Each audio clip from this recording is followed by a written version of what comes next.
हरियाणा की हर अपडेट के लिए बेल आइकन दबाएं और सब्सक्राइब करें STV हरियाणा न्यूज। नमस्कार, प्राइम टाइम डिबेट में आपका स्वागत है। आपके साथ मैं हूं खालिद हसन। नए कृषि कानूनों पर हंगामा थमने का नाम नहीं ले रहा है। आज किसान संगठनों ने प्रेस कॉन्फ्रेंस करके दो टूक बोल दिया है कि जब तक कृषि कानून वापस नहीं होंगे तब तक वो पीछे नहीं हटेंगे। साथ ही उन्होंने 8 दिसंबर को भारत बंद का भी ऐलान किया है।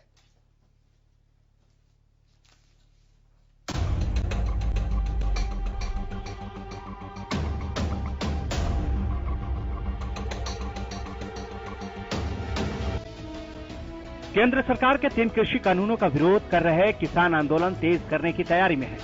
किसानों ने 8 दिसंबर को भारत बंद का ऐलान किया है। किसानों ने अब केंद्र सरकार के खिलाफ भी अपना रुख तेज कर लिया है। किसानों ने कल देश भर में प्रधानमंत्री मोदी का पुतला फूंकने का भी ऐलान किया। आज सिंघू बॉर्डर पर प्रेस कॉन्फ्रेंस करने आए किसानों ने कहा, हम आंदोलन और तेज करेंगे। 8 दिसंबर को भारत बंद रहेगा। सभी टोल प्लाजा भी बंद कराएंगे। इसके साथ ही दिल्ली आने वाले सभी रास्ते भी बंद किए जाएंगे।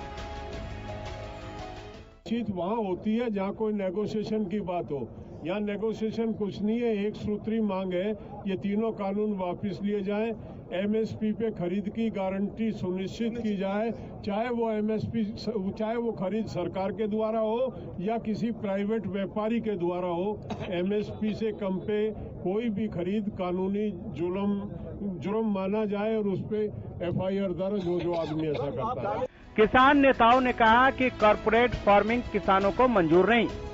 हम डेडलाइन नहीं दे रहे, हम सरकार को बता रहे हैं स्थिति ऐसी ही रही तो हर राज्य से और जत्थे दिल्ली लाए जाएंगे।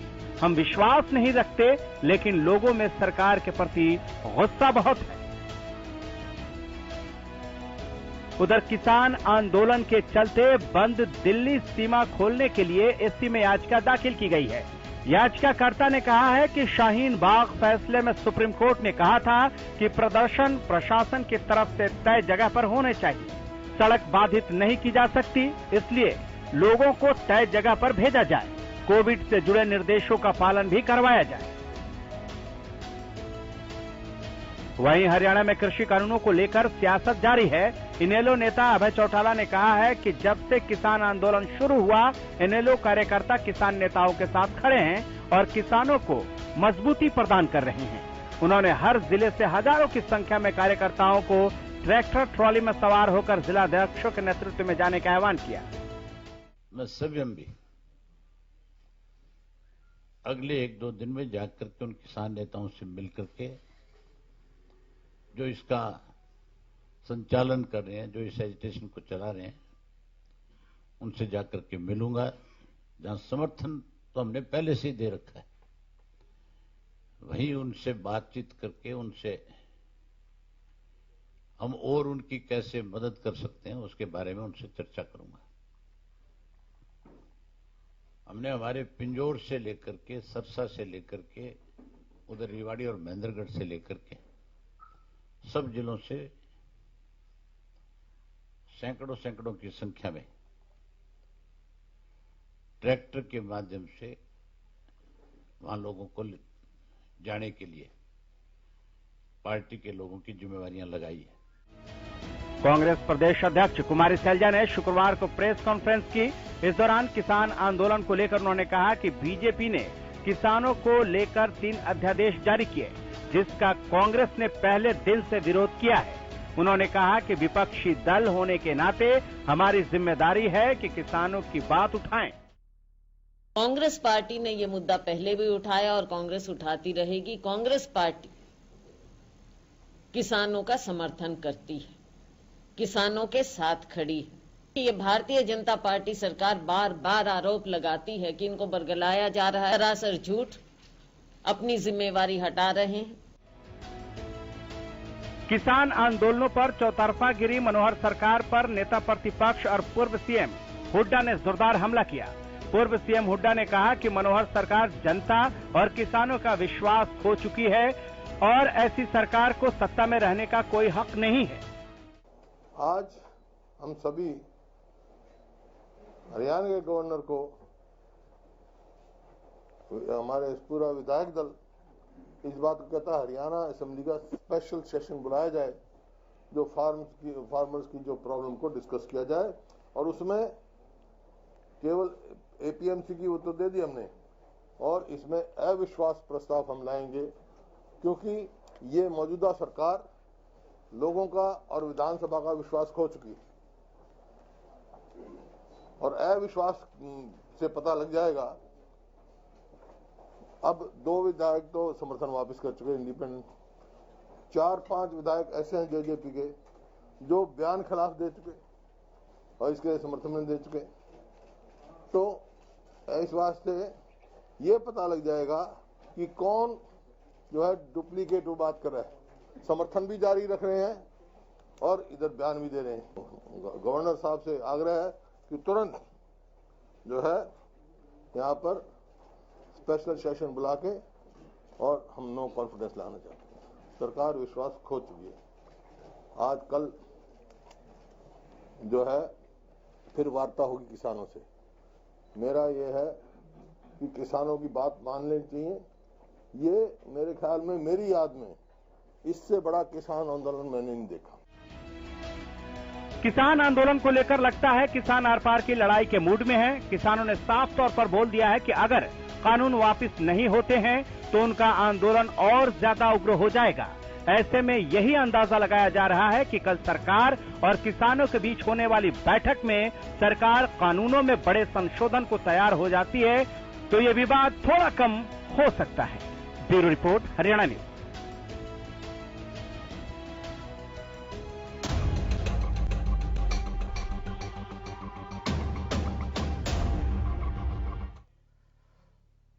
तो आज मैं कार्यक्रम की शुरुआत राष्ट्रपिता महात्मा गांधी के उस विचार से करना चाहूंगा जो उन्होंने अपनी मृत्यु से ठीक एक दिन पहले यानी 29 जनवरी 1948 की प्रार्थना सभा में किसानों को लेकर कहा था।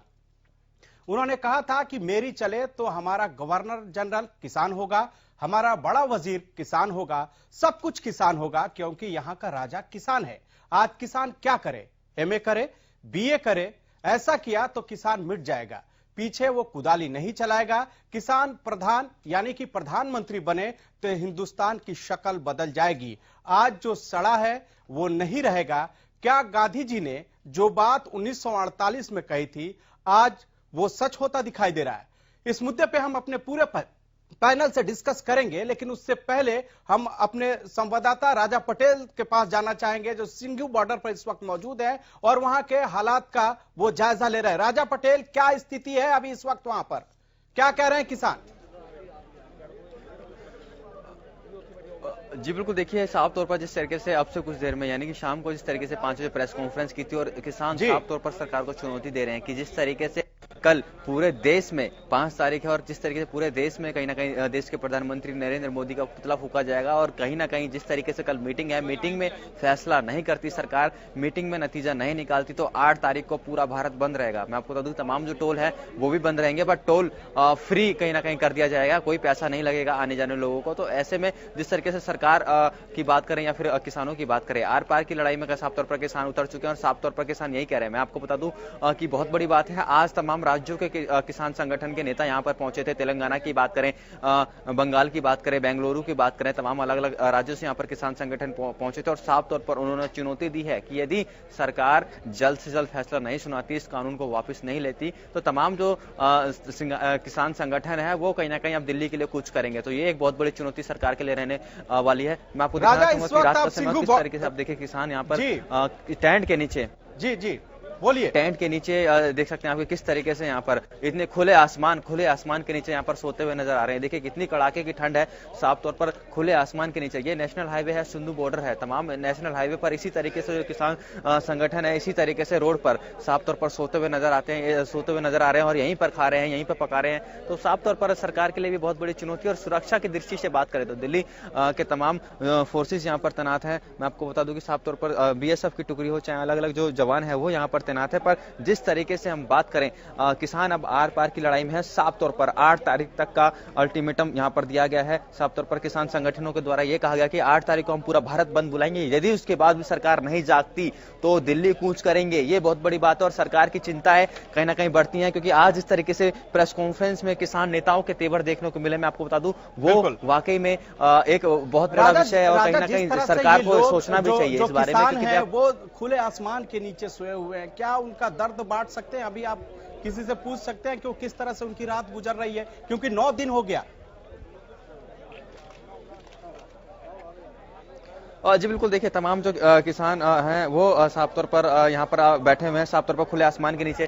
आप लोग रात को खुले आसमान में सोते हैं, सरकार की तरफ से कोई फैसिलिटी, कोई सुविधा आप लोगों को मिल रही है? कोई चीज की जरूरत ही नहीं है हमें खेत में भी ऐसे ओपन में रहते हैं, सारा दिन काम करते हैं, रात को काम करते हैं, रात को लाइट है, रात को पानी लगाना पड़ता है। रात कौन सा हमारे ऊपर चांदनी लगाई होती है जहाँ कोई एसी लगा होता है गर्मी में, हमें तो आदत है ऐसे रहने की। कल आप लोगों की मीटिंग है, तमाम जो आपके नेता है वो कल जाएंगे मीटिंग है, तो लगता है सरकार आपकी बातें मानेगी? जो नहीं मानेगी तो कोई बात नहीं, यहाँ बैठे हैं हम बैठे रहेंगे। तो देख सकते हैं और भी यहाँ पर आप ये देखिए, मैं आपको दिखाना चाहूंगा, ये महिलाएं हैं यहाँ पर, ये देखिए महिलाओं की भागीदारी भी इस धरना प्रदर्शन में। देखिए बुजुर्ग महिलाएं हैं, कड़ाके की ठंड, और ये देखिए किस तरीके से जो महिलाएं हैं वो भी यहाँ पर इस खुले आसमान के नीचे। तो महिला सुरक्षा की बात करें तो वो भी एक बहुत बड़ी चुनौती है। ये देखिए बिल्कुल राजा, जो महिलाएं जिस तरह से किसान खुले आसमान के नीचे बैठे हुए हैं, इनके हौसले को सलाम है। और यही वजह है कि कभी महात्मा गांधी ने कहा था कि किसान मौत को हमेशा अपना तकिया बनाकर सोने वाली महान प्रजा है, और यही वो प्रजा है जो अपने हक के लिए आज मैदान में है, खुले आसमान के नीचे सोया हुआ है। लगातार जो किसान हैं, जो किसान नेता हैं, वो भी सरकार से ये बार बार कह रहे हैं कि जब तक उनकी मांगे नहीं मानी जाएगी तब तक वो पीछे नहीं हटेंगे। इस तमाम जानकारी के लिए राजा पटेल आपका बहुत बहुत शुक्रिया। लेकिन मैं फटाफट जो हमारे आज गेस्ट पैनल हैं उनसे अभी जुड़वा आपको रूबरू करा देता हूं। सबसे पहले प्रहलाद सिंह भारूखेड़ा, किसान नेता हैं। सर स्वागत है आपका। वंदना पोपली जी हैं, बीजेपी प्रवक्ता हैं। मैम आपका बहुत बहुत स्वागत है। कांग्रेस से राय सिंह जो कि कांग्रेस प्रवक्ता हैं वो भी हमारे साथ जुड़ चुके हैं, और सुखवंत सिंह भी जुड़ेंगे, प्रवक्ता है नेलो, लेकिन अभी वो हमारे साथ नहीं हैं। तो सबसे पहले मेरा जो सवाल है वो प्रहलाद सिंह से है। प्रहलाद सिंह जी, कल आप लोगों की 5वें दौर की बातचीत होनी है, क्या लगता है, कुछ उम्मीद आप लोगों को लग रहा है कि सरकार के साथ जो बातचीत होगी उसमें कुछ निष्कर्ष निकल के आएगा सामने? बिल्कुल होगी, और जो कल की बातचीत है वो हमने साफ कह दिया सरकार को कि ये जो बार बार बातचीत करके हमें बुला के आप जो ये गोलमोल कर रहे हो, टाइम निकालने की जो बात की जा रही है सरकार की तरफ से कि कभी कह रहे हैं कि हम इसमें आपको संशोधन कर देंगे या कुछ और इसके अंदर अमेंडमेंट कर देंगे, तो हमारा साफ तौर पे कहना है कि कल अगर जो बातचीत है उसमें सरकार नहीं मानती है तो हम इस आंदोलन को और ज्यादा तेज करेंगे, और 8 तारीख को एक बहुत बड़ा फैसला हम लेने के लिए जा रहे हैं। अगर सरकार ये नहीं मानती है तो हम सरकार को मना के ही घर को तरफ लौटेंगे, बिना माने हम घर की तरफ लौटने वाले नहीं है। हम अपना पूरा राशन पानी लेके यहाँ पे आए हैं, ये हमारे जीने और मरने की लड़ाई है। सर ठंड का मौसम है और खुले आसमान के नीचे बहुत से किसान हैं जो अभी भी वहां इंतजार कर रहे हैं कि कुछ निर्णय होगा, लेकिन ऐसे में अगर ये और समय खींचता है, जैसे बातचीत का दौर आपने देखा, 1 दौर, 2 दौर, 3 दौर, 4 दौर, कुछ निकल के सामने नहीं आया, अब 5वें दौर की कल बातचीत होनी है। ऐसे में सबसे बड़ा सवाल यह है कि इस मुद्दे पर कहां मामला फंस रहा है, कहां पेच फंस रहा है, जो बात नहीं बन पा रही है, ना किसान मान पा रहे हैं। अभी जो सरकार है वो सरकार ये देख रही थी कि जो किसानों के आगू है, जत्थेबंदी के आगू लोग हैं, इनको किसी तरीके से हम अपने पाले में कर लें या इनको किसी तरीके से बरगला के हम छोटी मोटी बातों को ही मान के इस आंदोलन को स्थगित करवा दें। लेकिन जो किसान जत्थेबंदी के आगू है और तमाम जो किसान है उन्होंने फैसला कर लिया है कि हम जो अपनी मांग है ये पूर्ण रूप से मनवाएंगे। इन तीनों कानूनों को वापस करवा के अभी अध्यादेश लेके आए सरकार, और फौरी तौर के ऊपर जो ये संसद बुला के इन कानूनों को रद्द करें, ये हमारी मेन मांग है। इसमें चलिए इस पर हम रिएक्शन ले लेते हैं। वंदना पोपली जी प्रवक्ता बीजेपी के हैं हमारे साथ, हमसे इन्हीं से जान लेते हैं। मैम ये बताइए, जिस तरह से मांग हो रही है कि संसद का विशेष सत्र बुलाया जाए और सत्र बुलाकर इस कृषि कानून को, जो नया कृषि कानून बना है, उसको रद्द किया जाए, क्या सरकार ऐसा कदम उठा सकती है? देखिए खालिद, सबसे पहले तो ये जो देश है जय जवान जय किसान का देश है जी, जब महात्मा गांधी जी का आपने यहाँ पर जिक्र किया, बहुत अच्छा लगा मुझे। लेकिन एक चीज और बताना चाहूंगी कि नरेंद्र मोदी जी जब पहली बार संसद की कैंटीन में गए थे तो उन्होंने जो रिमार्क लिखे थे वो लिखा था अन्नदाता सुखिन भव। तो जो अन्नदाता के लिए इतना सोचने वाला व्यक्ति है वो उनके खिलाफ कानून कैसे बना सकता है? आपने देखा होगा 6,000 की किसान सम्मान जो निधि है उनके सीधा उनके खातों में पहुंच रहा है। फसल बीमा की अगर हम बात करें तो वो भी उनको प्रोवाइड किया जा रहा है। इतनी सारी योजनाएं जो हैं वो किसानों के लिए लाई जा रही है और हमारा मुख्य उद्देश्य ये था कि किसानों की जो आय है उसको दुगना करना। लेकिन आज आपने देखा होगा पूरी दिन हमने जो चीजें हुई उसको ध्यान से देखा। किसान नेताओं की बात मैं करना चाहूंगी, ना मैं यहाँ पे अभी सरकार की बात कर रही हूँ या ना मैं अपनी बात कर रही हूँ। किसान नेताओं ने क्या कहा उसकी तरफ आपका ध्यान दिलाना चाहूंगी। आज जो पीसी हुई थी उसमें किसान नेताओं के शब्द हैं। उन्होंने कहा था कि हमारी 9 बिंदुओं पर हमने ऑब्जेक्शन रखी है सरकार के सामने।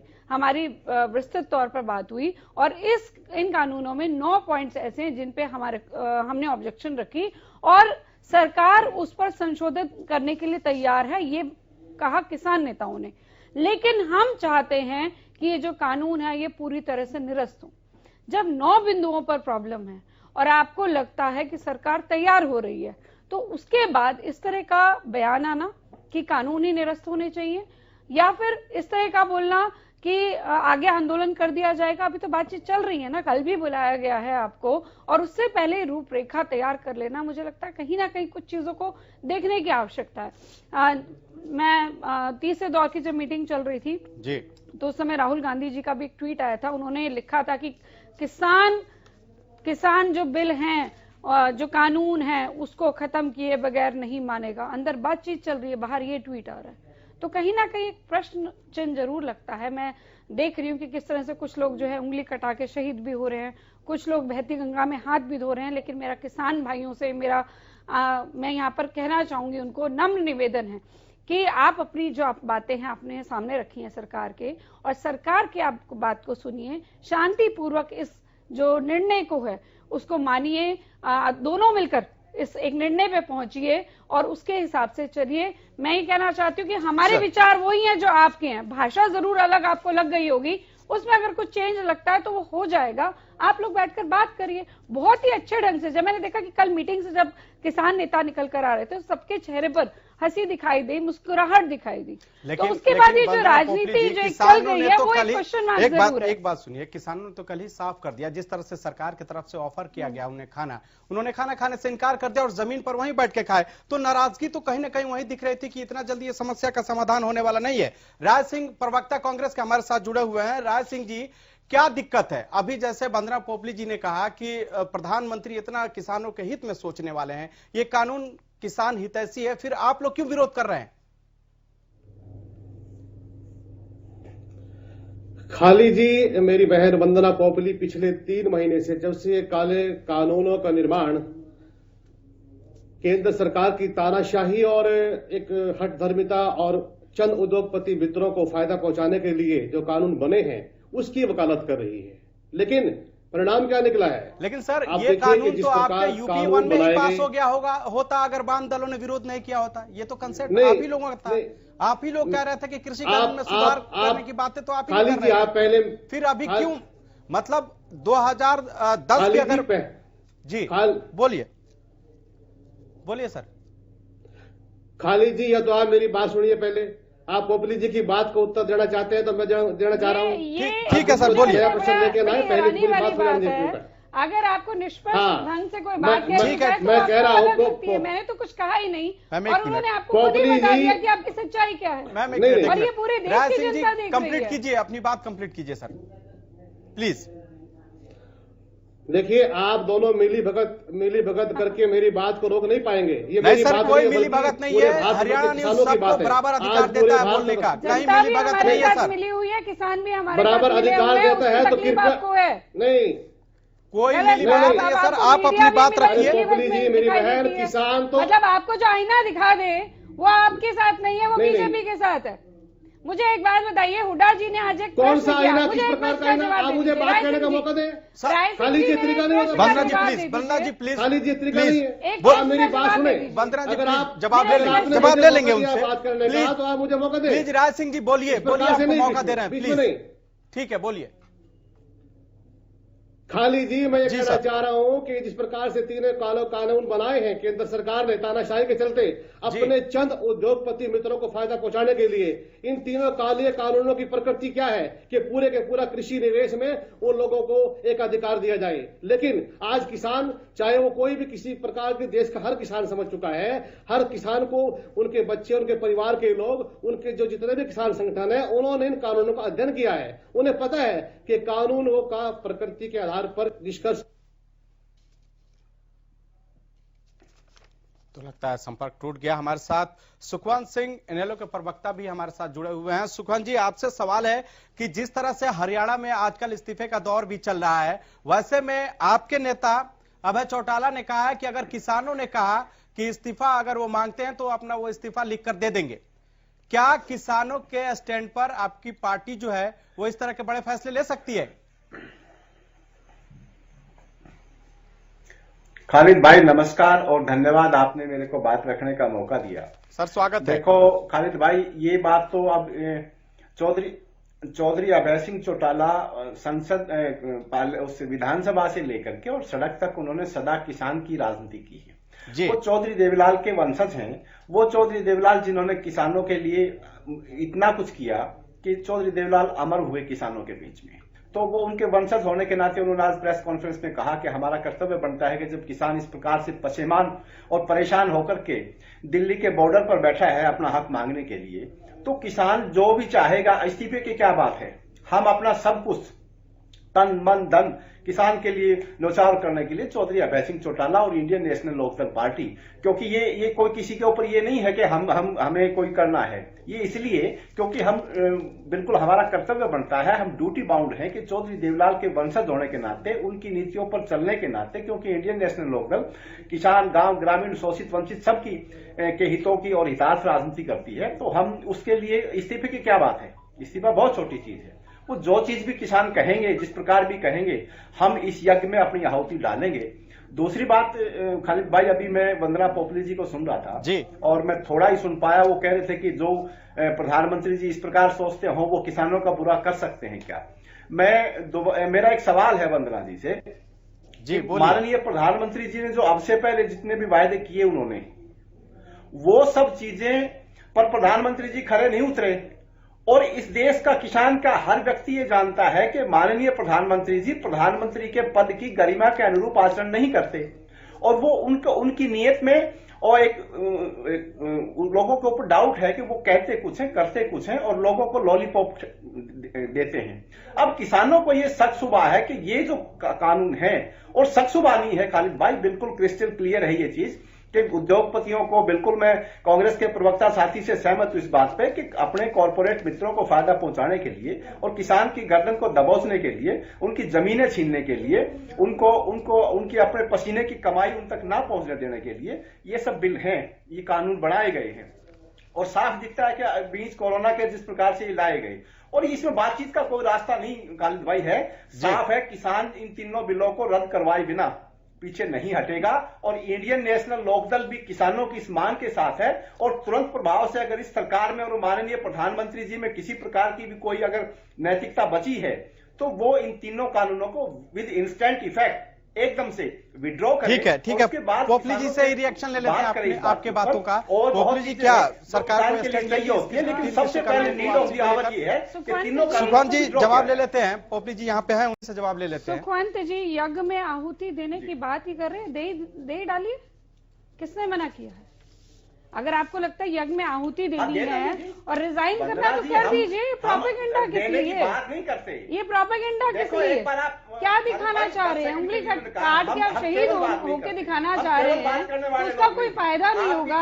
आप शायद भूल गए कि आप एक बार सुखवंत जी मैंने आपकी बात सुनी। सुखवंत जी अपनी बारी में जवाब दीजिएगा ना। अगर आपको लगता है आपको और कुछ बोलना है तो मैं चुप हो जाती हूँ, आप बीच में आप बोल लीजिए, बात पूरी कर लीजिए। जहां तक आप यहाँ पर बात कर रहे हैं सुखवंत जी, आप उद्योगपतियों की बात कर रहे हैं। मैं लगातार देख रही हूँ कि अडानी अंबानी नाम रट लिया। अरे अडानी अंबानी अभी आ गए क्या? पहले नहीं थे क्या? क्या पूरे देश में उद्योगपति पहले नहीं थे क्या? क्या वो पहले पैसा नहीं कमाया करते थे क्या? मुझे एक बात बताइए, आपको कहीं ना कहीं तकलीफ है। मोदी जी जो 69% वोट लेकर आए हैं, पूरे मेजोरिटी में आए हैं, वो तकलीफ आपको है, वो बार बार दिखाई देती है। आप क्या कह रहे हैं, अपने पद के हिसाब से आचरण नहीं कर रहे? कौन से वायदे हैं जो उन्होंने पूरे नहीं किए? आप एक बात बताइए, आप बार बार अंदेशा दिखा देते हैं। 370 जब होने वाला था स्क्रैप, तब भी आपने बोला कश्मीर अलग हो जाएगा। कांग्रेस की बात कर रही हूँ यहाँ पर साथ में मैं, सीए की बात थी, तब भी आप लोग बोल रहे थे कि देश टूट जाएगा, नागरिकता चली जाएगी। अरे हाइपोथेटिकल क्वेश्चन का आप यहाँ पर क्यों लेकर आते हैं? हाइपोथेटिकल सिचुएशन पे क्यों बोलते हैं कि आने वाले समय में ऐसा हो जाएगा? ये प्रचार भी आपका ही किया हुआ है। जल्दी से जवाब दीजिए, हमें ब्रेक पे जाना होगा। उससे पहले आप जल्दी से जवाब दे दीजिए पोपली जी जो कह रहे हैं। किसानों को लगता है कहीं पर कोई प्रॉब्लम है तो उसको सॉर्ट आउट करने की बातचीत के ढंग से हो रहा है ना, क्यों भड़काने की कोशिश कर रहे हैं आप लोग? क्या आप लोग भड़का रहे हैं किसानों? देखो वंदना जी, आप जवाब सुने, आप आराम से जवाब सुने। निश्चित रूप से जो है कोई नहीं भड़का रहा इनको। किसान ये अपने आप स्पॉन्टेनियस इनका एजिटेशन है, अपने आप लोग उठ करके आए हैं और अपने हितों के लिए उनकी गर्दन को जब दबाना शुरू किया है तो लोग उठ करके आए। कोई नहीं भड़का रहा। आप इस प्रकार से इस सारी स्थिति से भाग नहीं सकते। दूसरी बात, माननीय प्रधानमंत्री जी ने 15 लाख 2 करोड़ रोजगार स्वर्ग बना देंगे इस देश को, ये कर देंगे, सर हम किसानों के मुद्दे पे बात कर रहे हैं। अगर फेल हुई तो मैं फलाने किसानों के मुद्दे पे बात कर रहे हैं सर, उसी पे रहा जाए प्लीज। वंदना जी, अगर इन सब बातों से भी आपको समझ नहीं आ रही, आपकी तो खैर मजबूरी है कि आप उनका गुणगान करना। मजबूरी नहीं है, देश का बच्चा जानता है कि किस प्रकार से उन्होंने इस पद की गरिमा को गिराया है। कहां से गिराया है? आपको क्या लगता है कहां से गिराया है? मुझे ये बताइए। आप मुझे एक बात बताइए, एमएसपी पे आज आपको दिखता है? वंदना जी, आप तो मजबूर हैं, आपको तो उनका गुणगान करना पड़ेगा। तो तभी आप चौटाला जी का यहाँ पर गुणगान कर रहे हैं। मोदी क्या आप मेरे ख्याल से आप अपने मन की बात कर रहे हैं। आपको लगता है कि मैं अमित चौटाला जी की बात से सहमत नहीं हूँ और गुणगान करना पड़ रहा है, तो बाकी सब भी ऐसा ही कर रहे होंगे। आपको ऐसा लग रहा है ना? ऐसी बात नहीं है, जो सच्चाई है वो मैं सामने रख रही हूँ आपके। और कृपया करके आप अपनी पार्टी का पक्ष रखने आए हैं। आप इस तरह के कमेंट्स नहीं करें तो बहुत अच्छा होगा। आप अपनी बात तर्क के साथ रखिए ना। तर्क आपके पास है नहीं और किसान नेताओं के पास जाएंगे, वहाँ पे रिजाइन करें। कर दो ना, किसने मना किया? आप रिजाइन कर दीजिए, किसने मना किया आपको? क्यों ये ढोंग कर रहे हैं? क्यों ये ड्रामा कर रहे हैं? अरे जनता ने आपका राज भी देखा है। उस समय आपके अपने जो भतीजे दिग्विजय चौटाला ने क्लियर आपके सामने कहा था कि किसका नाम कहाँ पर बदनाम है, बताने की आवश्यकता नहीं है। मुझे तो कहने की जरूरत ही नहीं है। उन्होंने स्पेशली प्रेस में आकर बताया था कि जो आपके चाचा जी हैं, वो जो दिग्विजय चौटाला जी के चाचा जी हैं, उनके बारे में उन्होंने किस तरह से बयान दिया। वो पूरे के पूरे हरियाणा प्रदेश से देखा कि उनके क्या इमेज की बात की, कि उनकी इमेज क्या है, हमारी इमेज क्या है, ये पूरा का पूरा हरियाणा जानता है। तो आप कृपया करके यहाँ पर इस तरह की बात चौधरी अभय चौटाला की इमेज एक सच्चे और सुच्चे और सच्चे इंसान की है। भाषण देने आए तो बात अलग है। जो कहते हैं उसके ऊपर खरा प्लीज किसानों के मुद्दे पे ही रहें तो ज्यादा बेहतर होगा, क्योंकि सबसे बड़ा सवाल ये है कि लगातार किसान और सरकार के बीच बातचीत हो रही है, किसान नेताओं और सरकार के बीच बातचीत हो रही है, लेकिन जो हल निकलना चाहिए वो अभी कहीं हल निकलता हुआ दिखाई नहीं दे रहा है। कल फिर वार्ता होनी है। ऐसे में हम अभी हमारे साथ कांग्रेस के भी प्रवक्ता जुड़े हुए हैं राय सिंह, उनसे भी हम रिएक्शन लेंगे। लेकिन अभी सबसे बड़ा सवाल यह है कि क्या कल जो बात होगी उसमें कुछ निष्कर्ष निकल कर आएगा या फिर यूं ही अगले तारीख का इंतजार करना होगा। एक हम लगातार किसान आंदोलन पर चर्चा कर रहे हैं और हमारे गेस्ट भी हमारे साथ मौजूद है। सबसे पहले राय सिंह जी से मैं जानना चाहूंगा, जो कि कांग्रेस के प्रवक्ता हैं। राय सिंह जी, क्या सरकार ने किसानों से बातचीत में देरी कर दी है?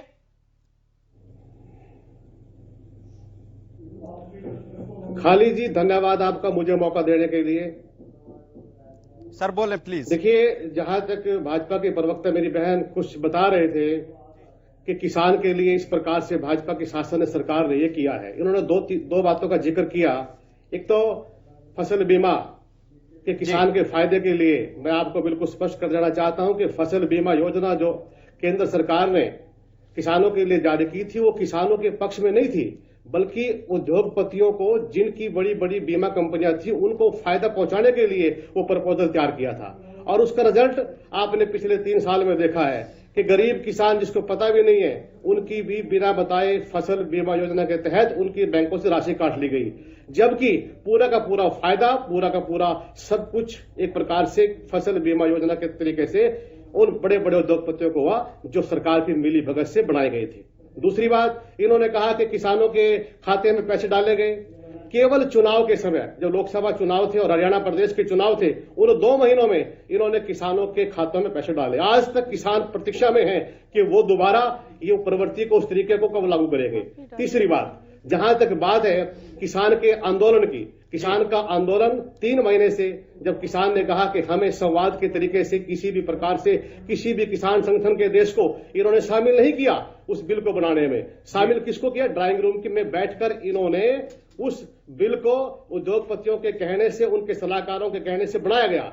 अब जब किसानों को पता लगा तो इन्होंने अध्यादेश के तरीके से लागू किया, और अध्यादेश के बाद जब संसद को 70 आया, 70 में किस प्रकार से तानाशाही रखी, राज्यसभा में किस प्रकार से रात के अंधेरे में पास किया, ये सारी प्रकृति लोग समझते हैं, किसान समझते हैं। उसके बाद जब किसानों ने फिर कहा कि हम प्रदर्शन करेंगे, हम धरना देंगे, तो जैसे शुरुआत हुई तो इन्होंने किसानों में, विशेषकर हरियाणा प्रदेश के अंदर पिपली में, इसके अलावा दर्जनों स्थानों पर किसानों के साथ लाठीचार्ज किया। और जब किसानों ने कहा कि दिवाली के बाद हम दिल्ली रोकेंगे, दिल्ली पहुंचेंगे, तो हरियाणा के मुख्यमंत्री, उन्हें कार्यशैली देखिए आप, उन्हें अनुभव नहीं है किसी भी आंदोलन का, किसी भी मुद्दे का। किस प्रकार से उन्होंने किसानों को आंदोलन को रोकने के लिए सड़क के बीच में, खाली जी इतिहास में पहली बार है कि किस प्रकार जीटी रोड हाईवे को इन्होंने बीच से काट दिया गया, और जब किसान उसको क्रॉस कर पहुंचे, उन पर सर्दी के मौसम में वाटर कैनन का प्रयोग किया। और उसके बावजूद, इन सब के होने के बावजूद, किसानों के ऊपर, उनको रोकने के लिए किसानों को जेलों में डाला गया।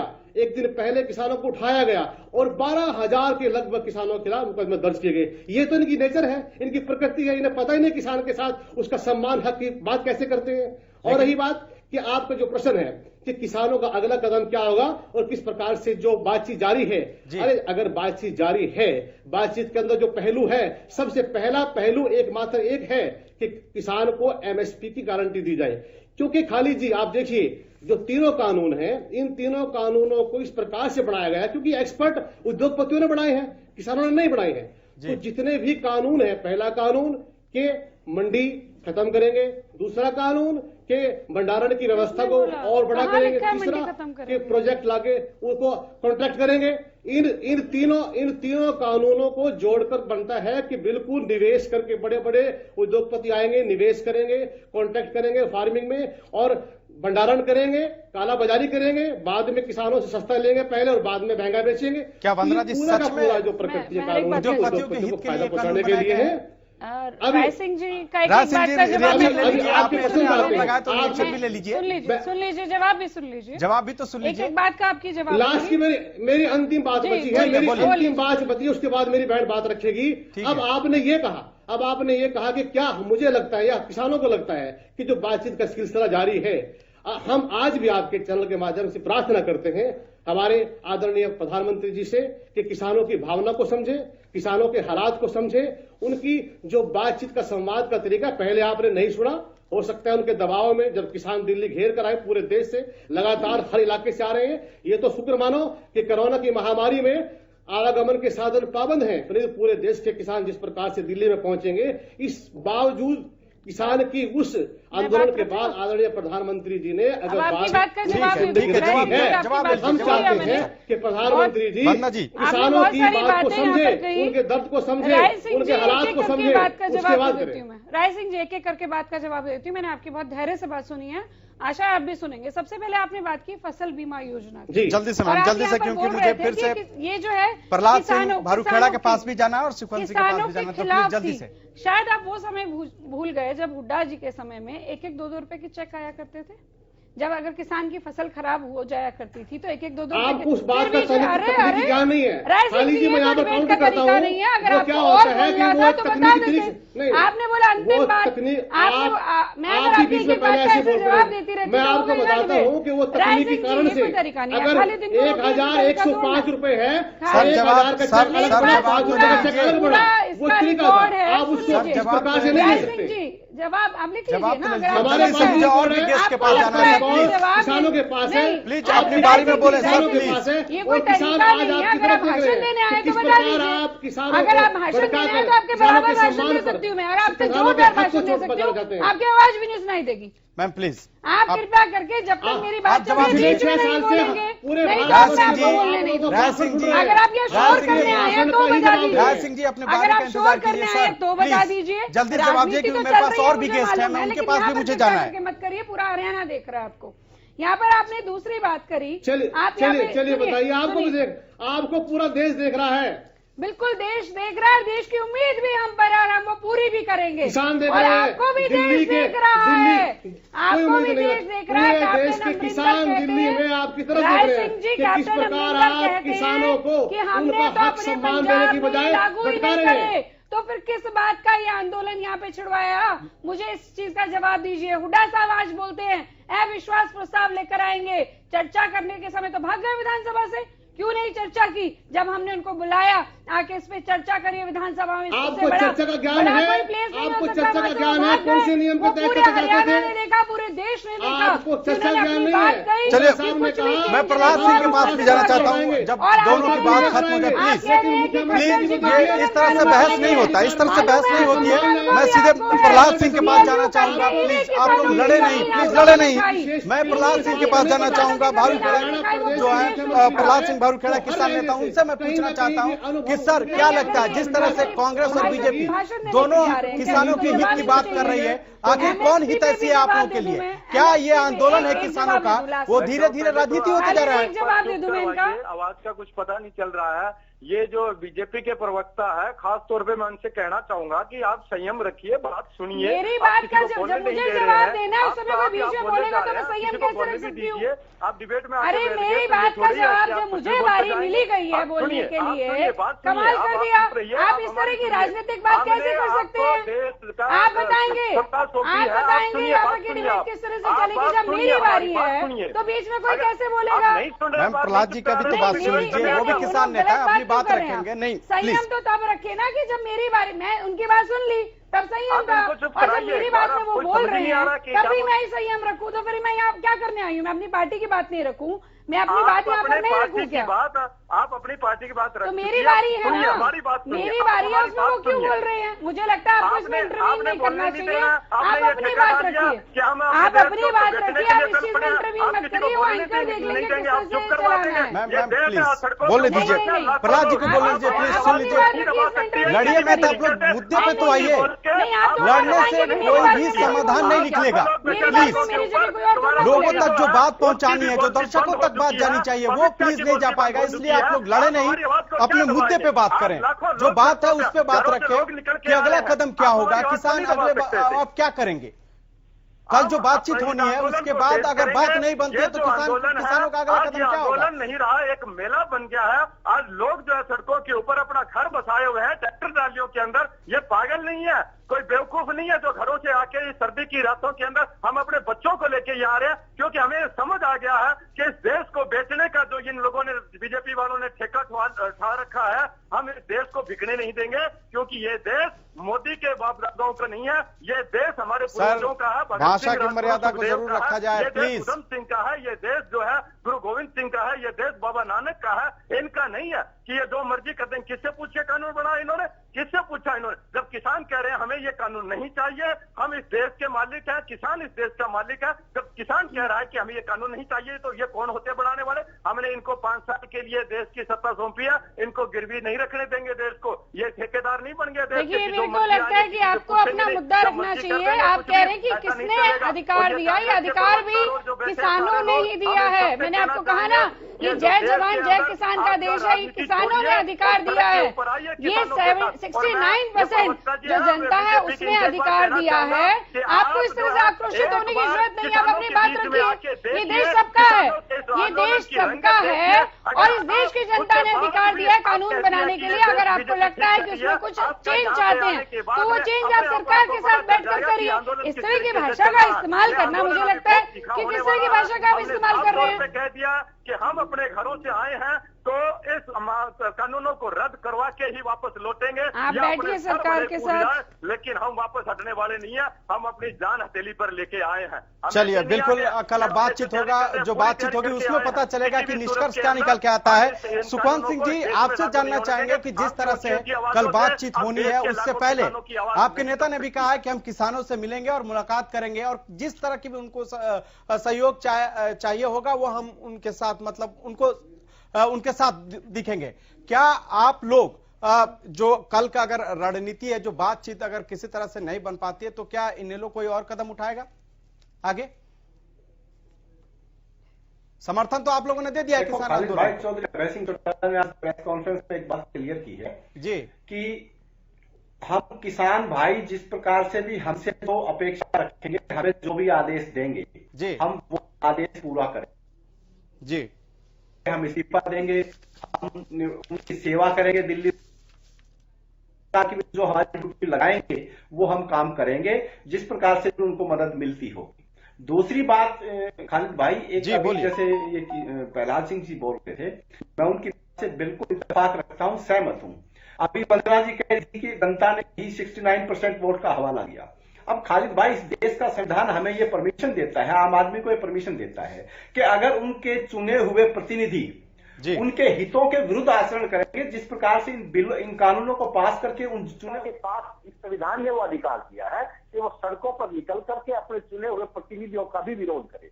मैं चौधरी देवलाल जी की एक बात आपको याद दिलाता हूं, वो राइट टू रिकॉल की बात करते हैं। जब जनता का चुना हुआ प्रतिनिधि अगर जनता के हित में आचरण नहीं करेगा और वो कॉर्पोरेट के हाथों बिक जाएगा, तो जनता को उसको बुलाने का अधिकार हो।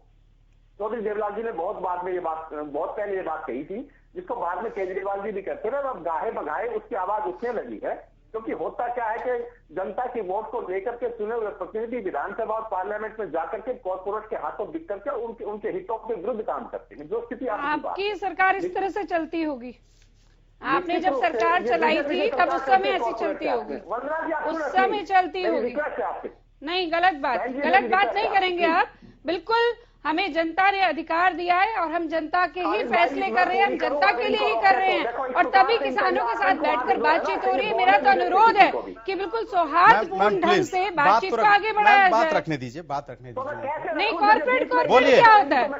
अडानी अंबानी दो नाम आप याद करके आ गए, कॉर्पोरेट का नाम याद आकर कहाँ से लगता है आपको? इतने अच्छे फैसले हुए हैं पिछले सालों में और इतने 70 सालों में जो फैसले नहीं हुए उससे अच्छे फैसले पिछले सालों में हुए, और उसके बाद इस तरह की बात करना, कॉर्पोरेट और कोई आपको नाम ही नहीं आता, अडानी अंबानी और कोई नाम ही नहीं आता। कमाल कर दिया। देश के लिए हम कर रहे हैं, देश के लिए जितने फैसले ले रहे हैं, और अगर लगता है कहीं पर तो हम तो कह रहे हैं सौहार्दपूर्ण ढंग से बात करते हैं और उसको अगर कहीं पर प्रॉब्लम लगती है तो उसको सॉर्ट आउट करेंगे। सरकार उसके लिए खड़ी हुई है।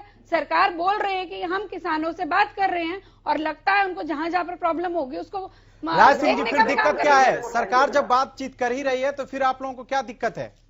खालिद भाई, बातचीत सरकार कहाँ कर रही है? खालिद जी, मेरी जो बहन भाजपा की प्रवक्ता है, इनका कसूर नहीं है, बल्कि भाजपा के जितने भी नेता हैं। आप हरियाणा कृषि मंत्री जी को देखिए कि किसान को चाइना और पाकिस्तान का इस प्रकार से मैंने यही तो बोला कि किसानों की सरकार है ये। किसान नेताओं से नहीं, इसमें आपको इतराज क्यों हो गया? यही तो मैंने कहा किसानों की सरकार है ये। आप सुनिए, पहले आप बात सुन लीजिए। मैं आपको बोल रही हूँ, मैंने आपको ये बोला है कि 69% वोट मिले हैं और ये किसानों के ही मिले हैं, किसानों की सरकार है। आप बात को पलटना चाहते हैं तो मैं कुछ नहीं कर सकती। किसानों की सरकार किसानों के लिए सोच रही है, जनता के लिए सोच रही है। नहीं, मेरी बात को पलटने को गलत बोलेंगे तो मेरी बात को गलत नहीं, मेरी बात को गलत नहीं बताएंगे। ये कोई मतलब नहीं है जब लोगों तक बात नहीं पहुंचा। हम हल्ला हंसवाद करने के लिए यहाँ पे नहीं आए, यहाँ शोर मचाने नहीं आए, हम मुद्दे पे बात करने आए हैं ताकि लोगों तक, किसानों तक हमारी बात पहुंच सके कि जो नेता है, जो पार्टी है या जो किसान नेता वो क्या चाहते हैं।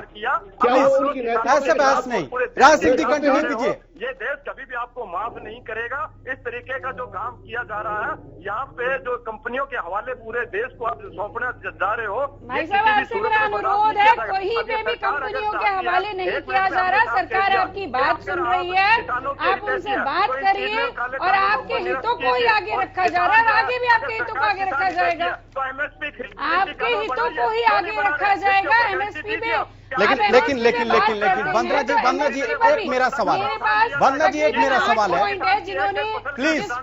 प्लीज आप लोग शोर न मचाएं, पहले मेरा सवाल सुन लो प्लीज। पर सरकार सोचेगी और वंदना जी, बात होगी, आपके सामने आ जाएगा सब कुछ। वंदना जी मेरा सवाल आपसे है, सवाल यह है कि जब 2010 में एमएसपी को लेकर तब के तत्कालीन मुख्यमंत्री गुजरात के प्रधानमंत्री नरेंद्र मोदी ने तब के प्रधानमंत्री को पत्र लिखा था मनमोहन सिंह को, और एमएसपी पर उन्होंने कहा था कि एमएसपी पर जो है वो नहीं खत्म होनी चाहिए, उस पर उन्होंने बात कही थी पूरी तरह से।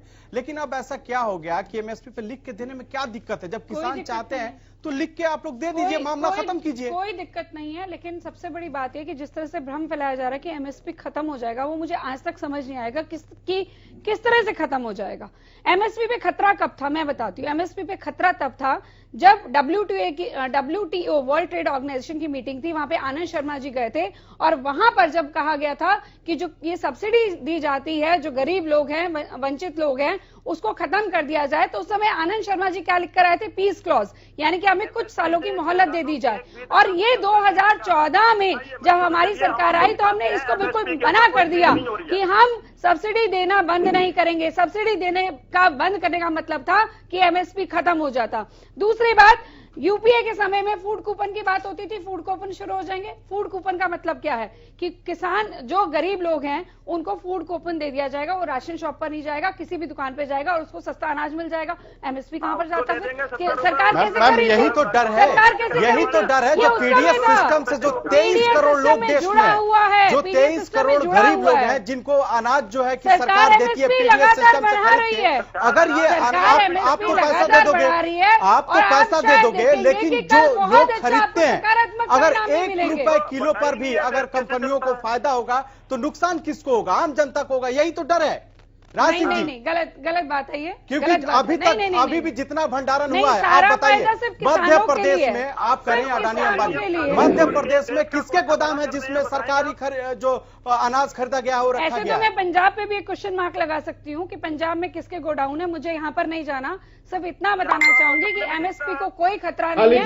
कल की मीटिंग में हो सकता है आपको बहुत सकारात्मक परिणाम देखने को मिले। पंजाब नहीं है, पंजाब क्रांति हो गई अब। खाली जी बोलिए। मेरी बहन वंदना पोपली जी किसी भी बात से सहमत नहीं है। हमारे किसान नेताओं ने, इनेलो के प्रवक्ता ने बहुत तरीके से, सभ्य तरीके से बात को समझाने का प्रयास किया है, लेकिन भाजपा के नेताओं की ये बड़ी दिक्कत है इनके साथ कि ये किसी बात से ना तो किसान की बात समझ रहे हैं और ना किसी प्रकार से कोई आश्वासन दे पा रहे हैं। हरियाणा के कृषि मंत्री जी देखिए, क्या उनके बयान की माफी मांगेंगे वंदना पोपली जी? क्या उनके खिलाफ मामला दर्ज नहीं होना चाहिए? किस प्रकार किसान को उन्होंने पाकिस्तान और चीन का एजेंट बजाया? नहीं, किस प्रकार उन्होंने किसान को चीन और पाकिस्तान का, नहीं, आप गलत स्टेटमेंट देखिए, आप पढ़िए, आपके चैनल पे देखिए कि बाहर से विदेशी ताकतों